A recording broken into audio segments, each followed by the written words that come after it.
Hi, everyone. I'm Nicole, and I'm the community manager at Moneymentals. And I'm here with Michael Goldman, Hey, certified everybody. financial planner Mhm. and creator of Moneymentals. And every week or so, Michael answers a listener question. Michael, are you ready for this week's question? Good to go. All right. So here it is. Hi, Michael. My son is 26 years old. He just finished graduate school but can't find any jobs. He asked my wife and I if he can move back home with us.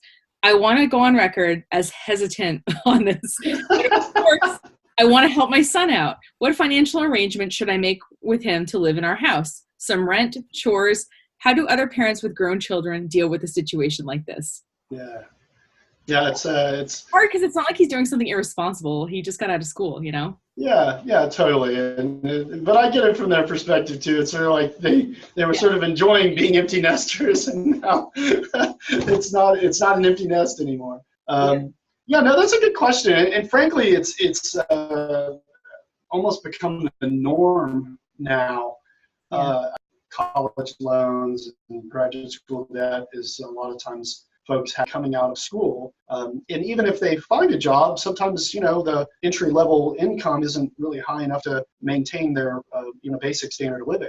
In a lot of ways, you can think of as educational debt sometimes is like having a mortgage Yeah. without having the house to live in, Right. which, could be the case here. Um, I do think that it's always a good idea to do some sort of financial arrangement. So yes, paying rent to some degree, just so everyone kind of has a skin in the game and there's motivation to start generating income. Now, that rent doesn't necessarily have to be at market rate. That might be a deep discounted rent, but something that costs for maintenance of the home, and also just kind of sends the message that, hey, things do cost money, Yeah. and you need to go earn some. And I Yeah. think that's probably where some of the hesitance was.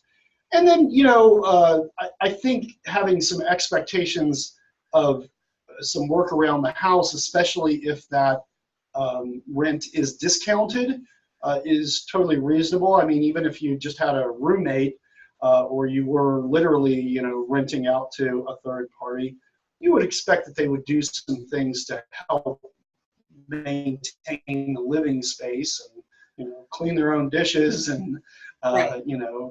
keep their areas clean.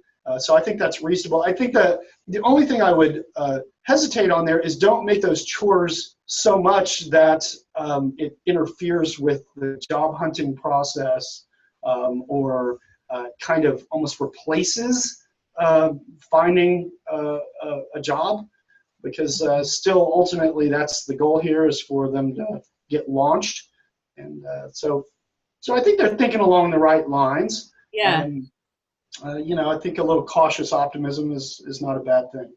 Have you dealt with, and I'm sure in your practice you deal with parents maybe who are in the situation with having the adult child prove that they're looking for or doing some kind of, so it's one thing that you're paying like some kind of rent and probably a discounted rent than you'd pay for a place on your own, some kind of chore component, and is there some kind of component they're sort of moving forward, or is that too like I don't know, guidance counselor, career counselor?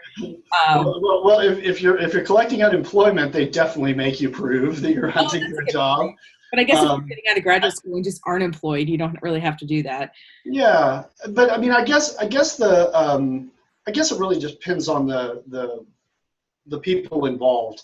In other words, if you generally know your kid pretty well, even once they're grown, are they pretty motivated, and are they really, making the best effort they can? Um, does checking up on a individual like that do anything for you? Not really. Yeah. Um, in other cases, I mean, if you're really seriously concerned that they're just kind of freeloading, then yeah, I mean, having some accountability and expectations might help keep them motivated to do the job search. So I think a lot of it's really kind of knowing who the kid is.